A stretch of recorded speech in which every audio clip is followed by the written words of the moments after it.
29 April প্রতিষ্ঠা দিবস উপলক্ষে আমাদের দেওয়া হচ্ছে। এই আতঙ্কবাদীর মাধ্যমে কালার ঢিকুয়ার গাছটি দেখানো হচ্ছে। সবাই একটু সরে যাবে।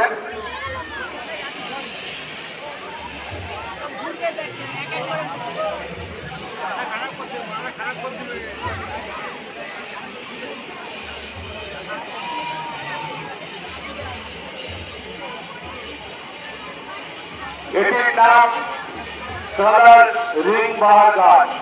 আতঙ্কবাদীর মাধ্যমে এই কালার রিং বাহার গাছটি দেখানো হচ্ছে। একটু দূরে সরে আসুন সবাই। বারবার করে অনুরোধ করছি আপনারা একটু দূরে সরে যান।